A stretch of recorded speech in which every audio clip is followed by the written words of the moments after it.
Hello, everybody. Welcome to the Buckeye Weekly Podcast. I am Tony Gerdeman here, as always, with Tom Orr. Tom, how's it going? Tony, it's not like always. It's so different from always. I got to watch football practice inside the Woody Hayes for the first time in over a year today. So I am fantastic. I am so full of exciting new information and photos and videos, and I have so much to say. Tony, how are you?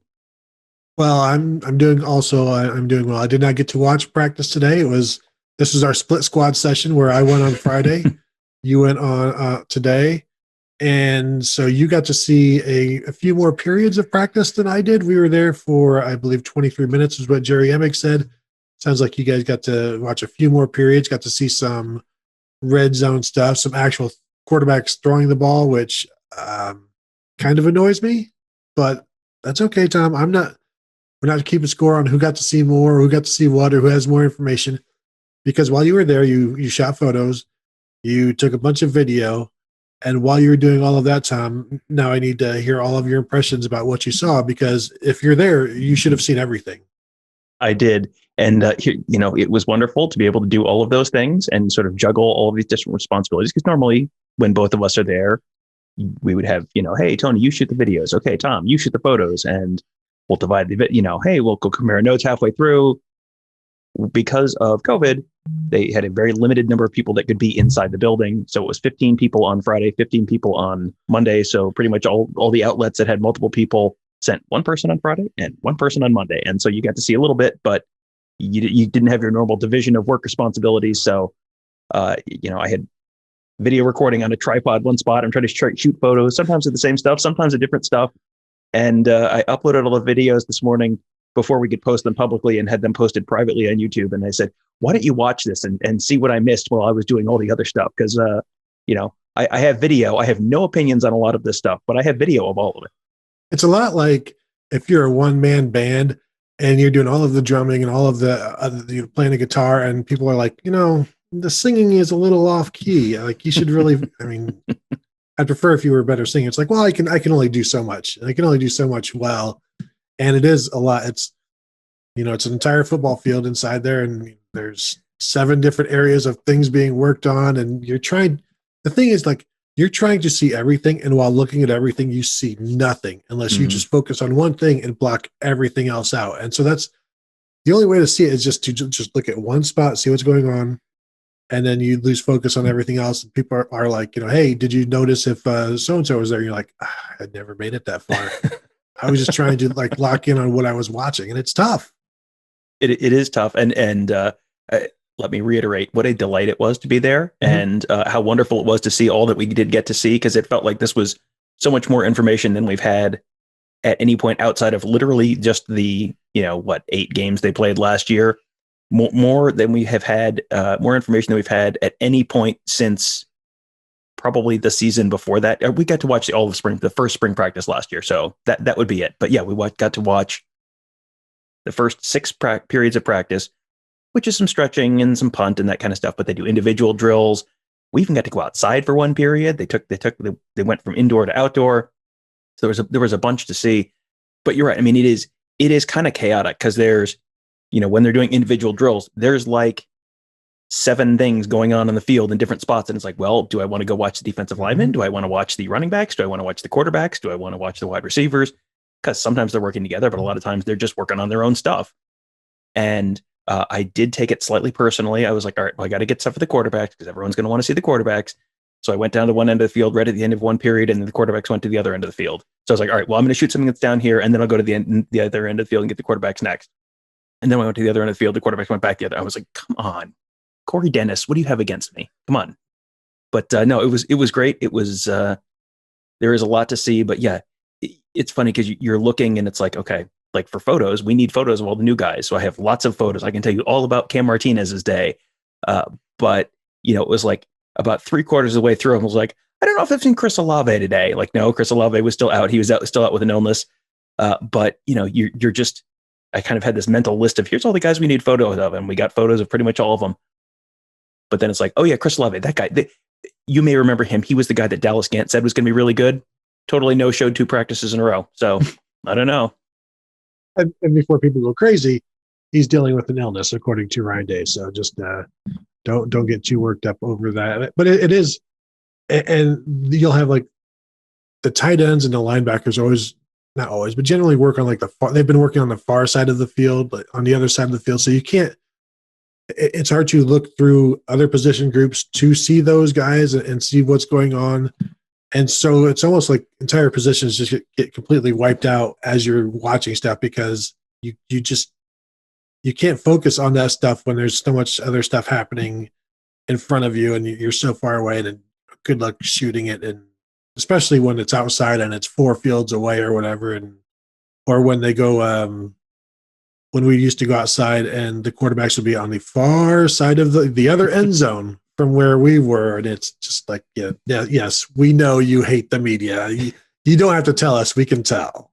I did not bring my Hubble Space Telescope lens today, so unfortunately I can't get photos of the quarterbacks outside. But yeah, no, it was delightful. We got to see just, a little amuse-bouche, a little bit of everything to kind of tide you over and just sort of get some first impressions of some guys. And I think probably it is very easy to start drawing really irresponsible conclusions after watching practice for 45 minutes or so. Cause you see 1 or 2 good throws and it's like, oh man, look out, here comes this guy. And it's like, well, maybe like,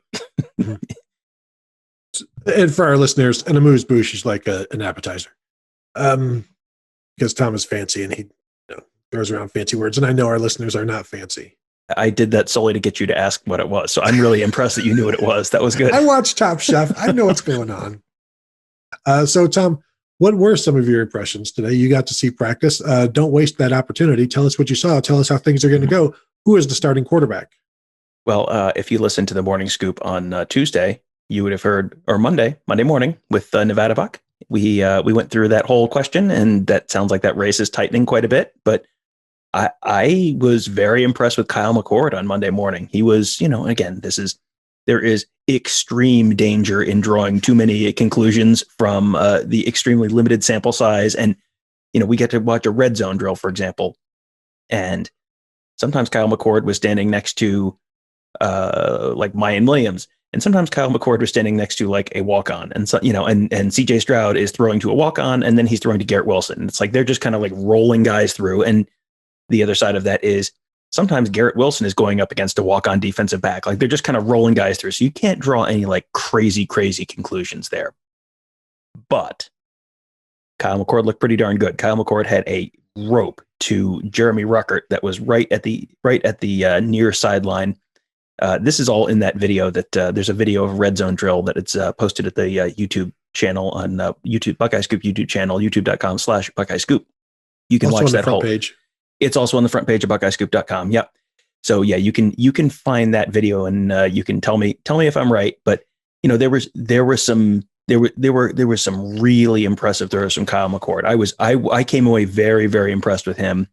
And, CJ Stroud had some nice throws, and Jack Miller had some nice throws. And it wasn't, this was not just like a one-man show, but it was, I think I've said this before, but my takeaway on all of this, like walking out of practice today, was I don't know for sure who the starting quarterback is, but I know he is going to be good enough to win do what they need to do this year, do what they want to do. Like this is not one of those years where the ceiling is like, oh no, they don't have the talent. Like, they have multiple guys in that quarterback room who are championship level quarterbacks, and it's just a matter of developing between now and then. And that was part of Ryan Day's pre-practice speech was, you guys, you have to get better. You have to get better today. You can't, you can't waste time. You can't screw around. Like, you have to get better right now. You have to get better today.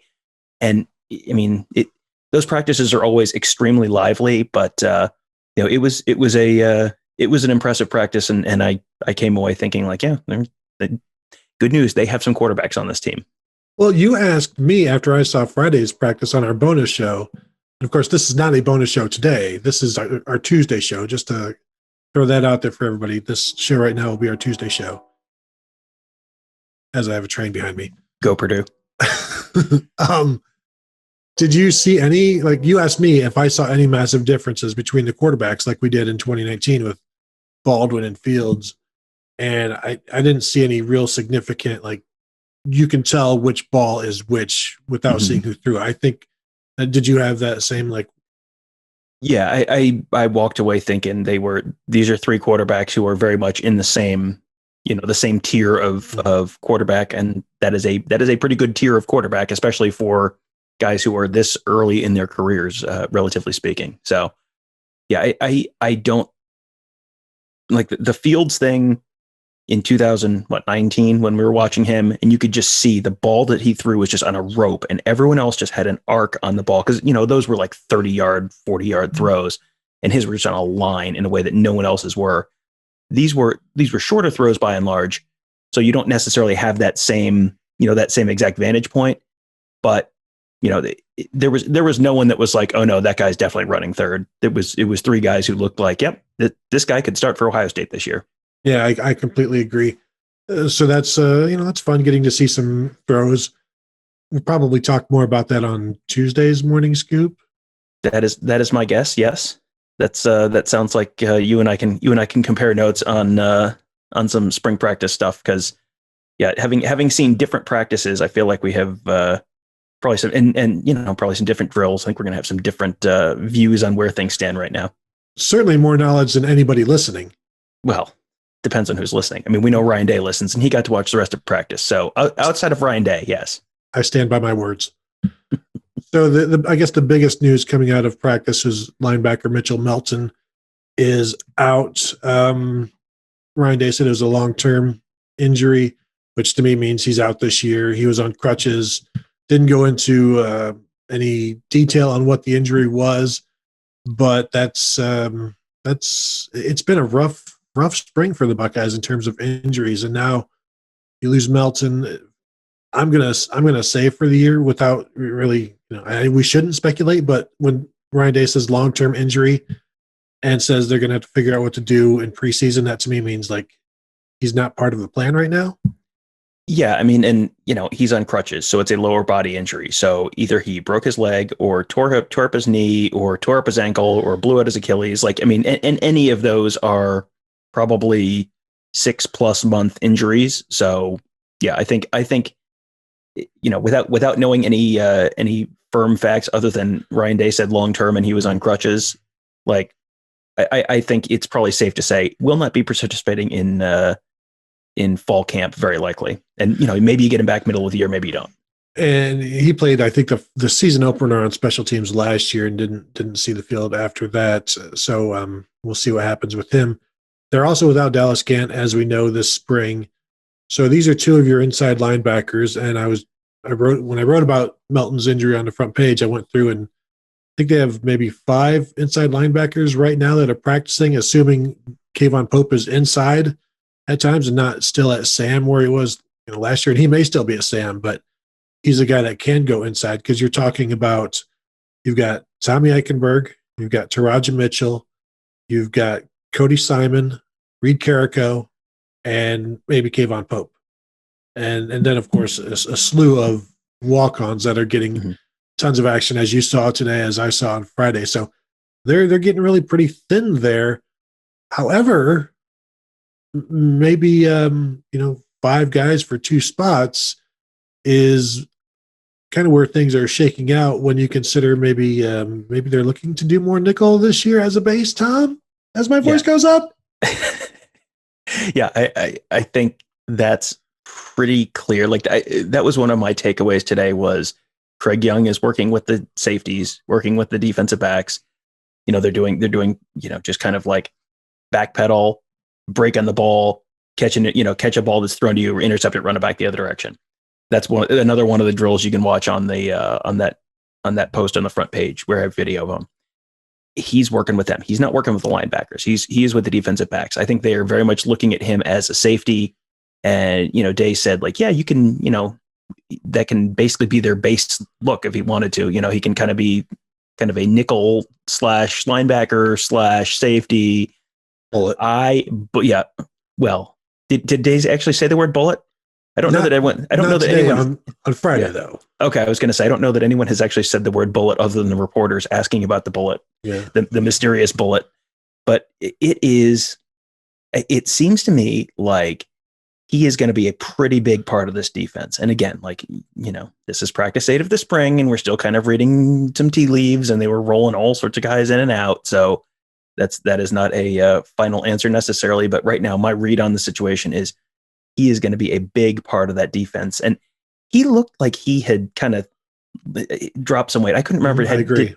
Did he? I don't remember if the roster reflected the fact that he had dropped some weight, but he looked a little leaner, which, if you're going from primarily a linebacker responsibility to a safety type responsibility or a nickel type responsibility, you would want that. So, and he was someone who played wide receiver in high school and came to Ohio State as an athlete.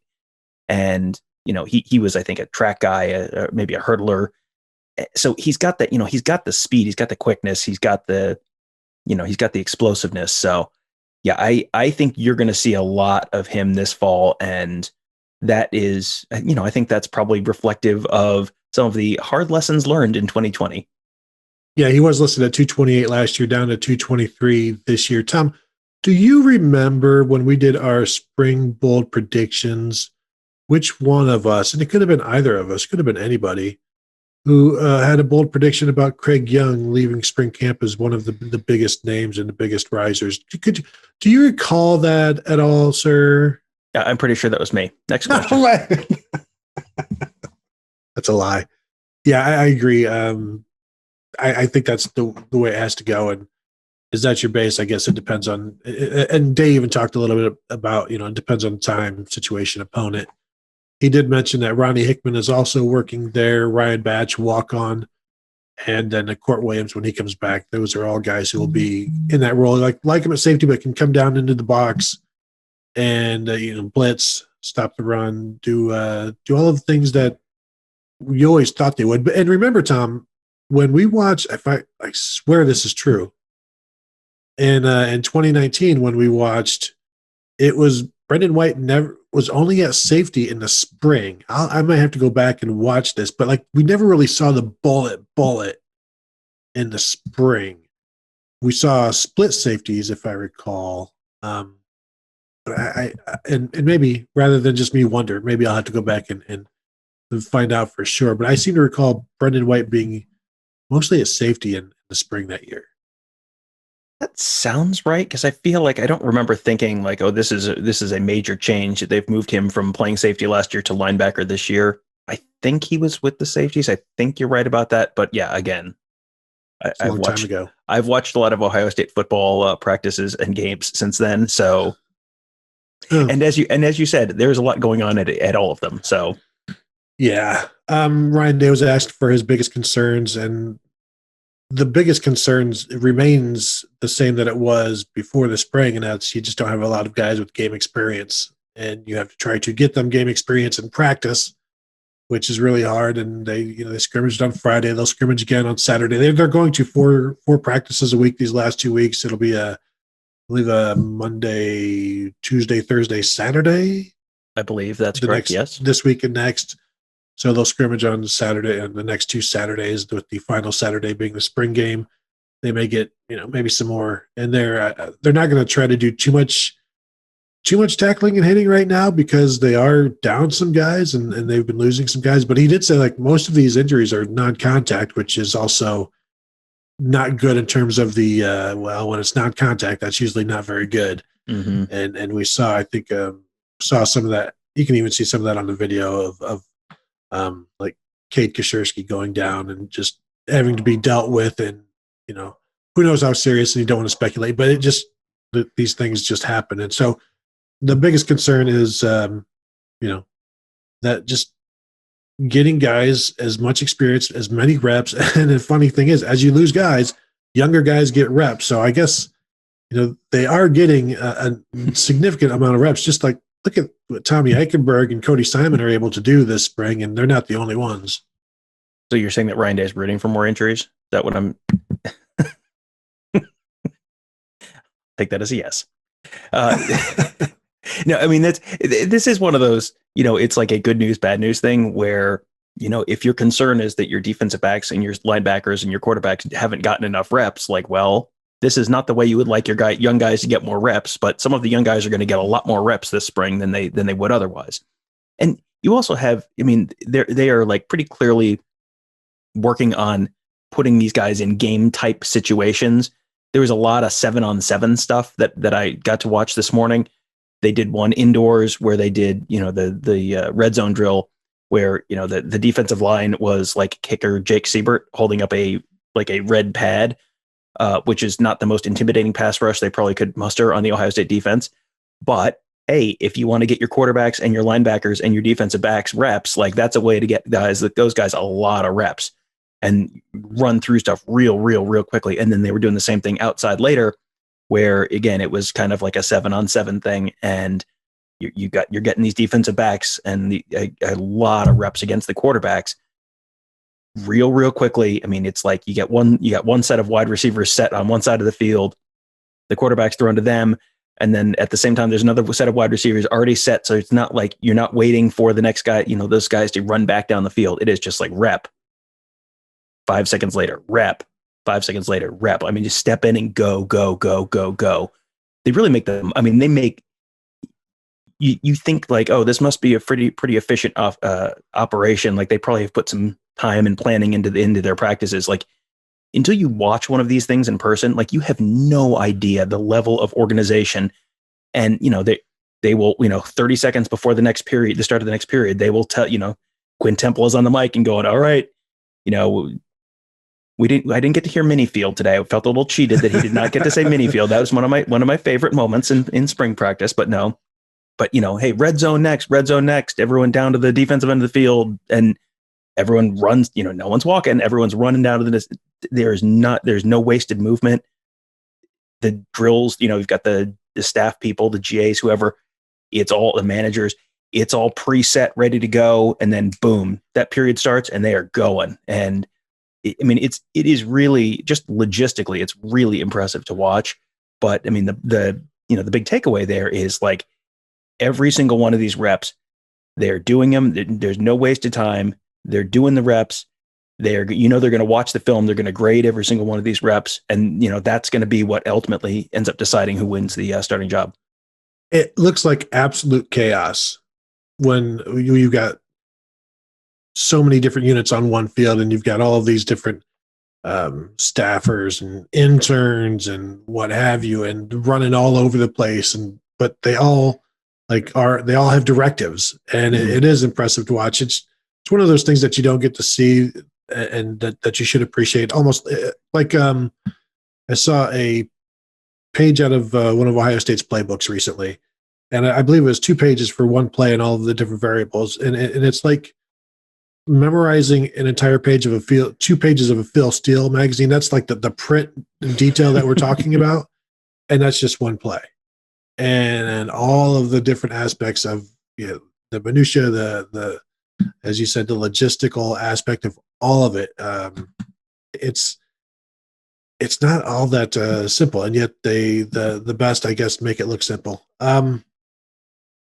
The other concern that Ryan Day had is that he's not going to see his starting secondary until this fall. In terms of, you assume Sevyn Banks will be starting. He is out, as we know.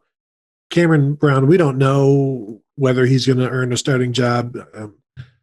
But the glass half full, and the thing there is that you've got Ryan Watts and Legend Cavazos. Who knows where Cameron Martinez is every single day? Denzel Burke, I heard his name in the videos. If you go to a practice, doesn't matter how long you're there, you're going to hear Denzel Burke's name, which is, I think, one of those things as we try to read our tea leaves and how coaches sit when they talk about somebody or their inflection. When you keep hearing a name over the PA system during practice, that's another thing to lock away. And so these guys are getting a ton of reps, and I don't know if one of the starters is going to come from the guys who are healthy today, but the depth is going to get better, and the experience that these guys, Watts and Cavazos, because they didn't. Cavazos was hurt so much of last year, almost the entire year. Watts, about the only time he played was in the spring, and had one spring practice. or so. And so this is a great opportunity. And sounds like what Day is talking about is they're getting better, constantly getting better.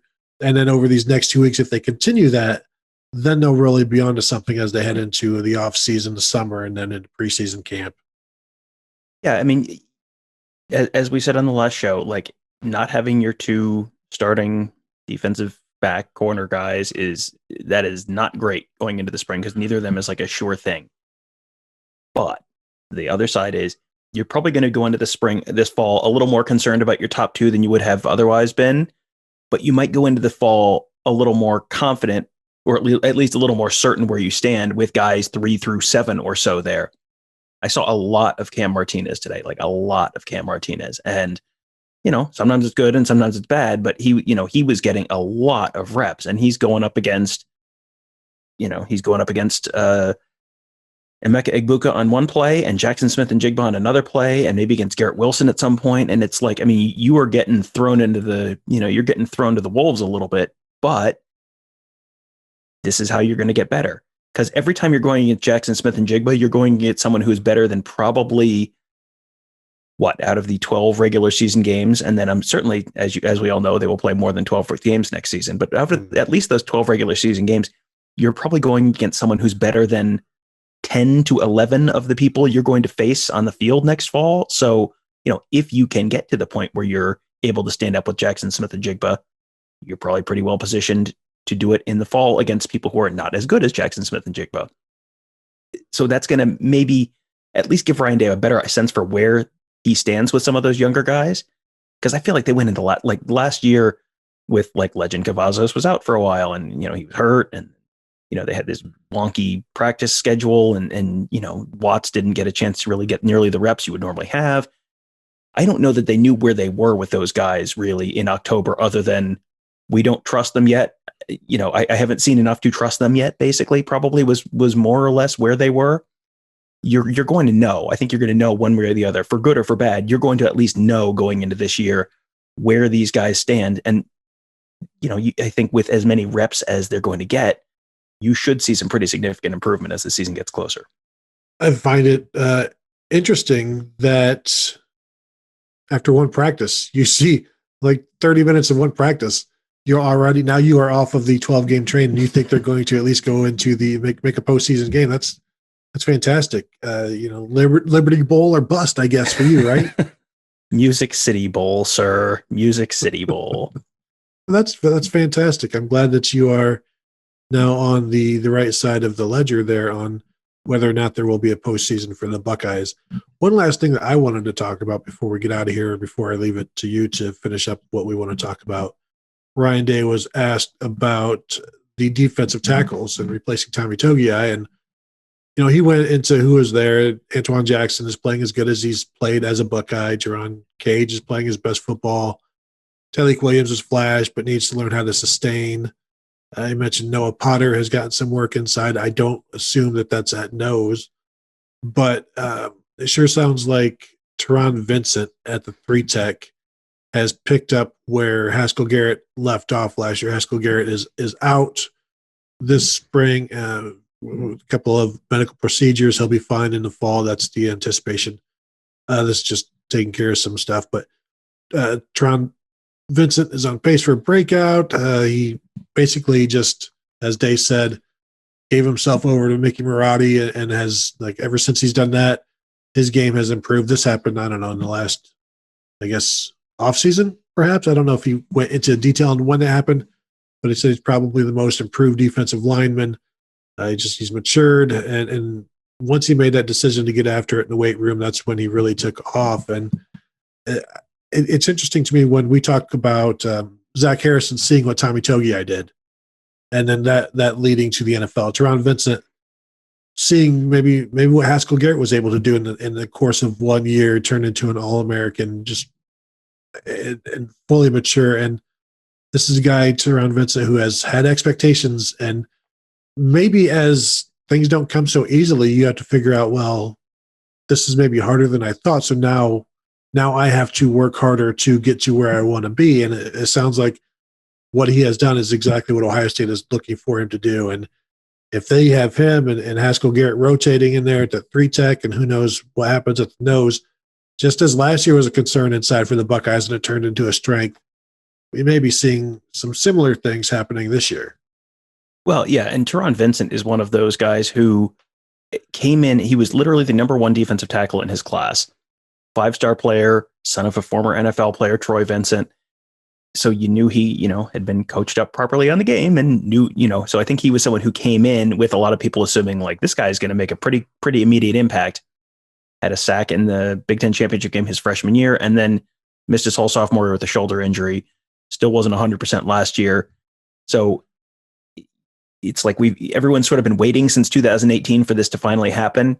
And it sure sounds like, yep, it is going to happen this year because the ability's in there. And when you have these guys who come in really highly touted, I mean, the J.K. Dobbins is the example we keep going back to, but Justin Fields last year too. Like you have this like really laser-like dedication and focus to getting better, improving your skills, being, absolutely peak performance. When you have the ability and then you have that focus, that's when you really see guys take that big leap. This sure feels like this is going to be the leap that Haskell Garrett took last year. That feels like that's what we're probably about to see with Taron Vincent. Garrett, by the way, just for people who are wondering, Garrett was at practice. He was, standing there and watching, standing next to Larry Johnson and next to some of the younger defensive linemen and like talking to guys, like talking to them as they're doing these drills, like, hey, critiquing stuff. You could see him kind of gesturing like, what, your hand placement or whatever, all the little stuff that Larry Johnson really harps on. You could see Haskell Garrett talking to some of those guys in the photo gallery. There's one of him talking to Javonte Jean-Baptiste, I believe, but staying engaged, staying involved, because this is just like Taron Vincent. Haskell Garrett came back this year for a reason. He was an All-American last year. I think a lot of people assumed like, hey, this guy may leave. He's back for a reason. That reason is improve his draft stock, win a championship. He should be another person who, when he does get back on the field, the focus won't be an issue. The performance won't be an issue. And, when you have depth on the interior defensive line, like really good quality depth with multiple guys who could be all conference or better level performers, like that goes a long, long, long way towards putting you, making you a very legitimate championship contender. Yeah, and this will be his 4th year, and we know he has another year if he wants to use it. So it would be interesting to see, Taron Vincent, All-American. Yeah, I'll come back and see him back next year. Who knows? Anything else, Tom, that you wanted to touch on before we call it a day?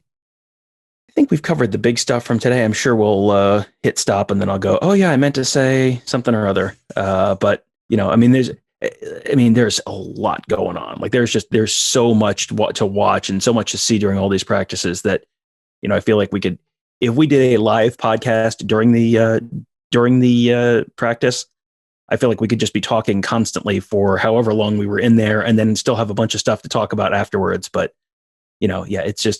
it's all a little bit of a blur. Just, there's so much stuff going on all at once that it's hard to take it all in. But yeah, I think we've between the video, between the photos, between the podcast, between the synopsis of Ryan Day, I think we've covered about as much as we're going to cover today.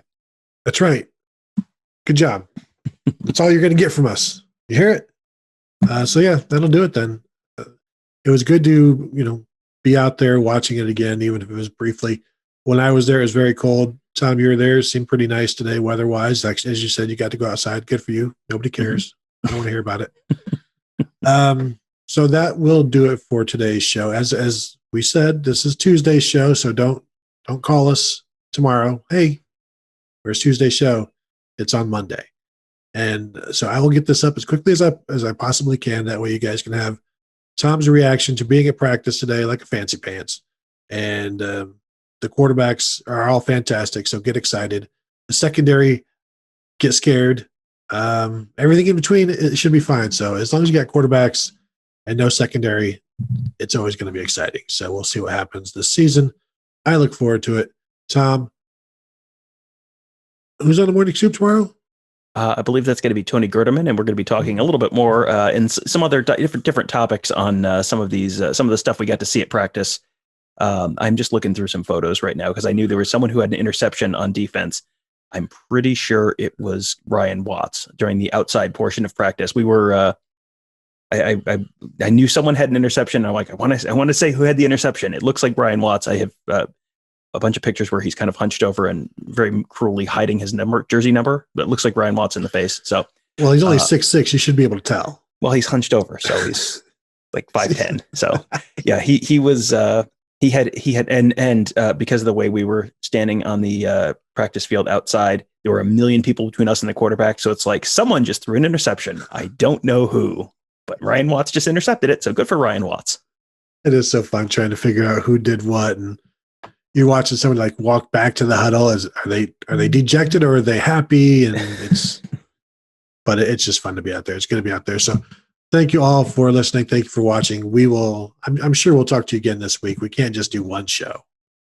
No, that's what is this, a weekly podcast? No, we can't do that. Come on. So we'll talk to you guys probably on Thursday. Who knows? Maybe Wednesday. And I don't know what's going to happen Friday. We'll see. Probably nothing. But we will talk to you again later this week. Have a good one.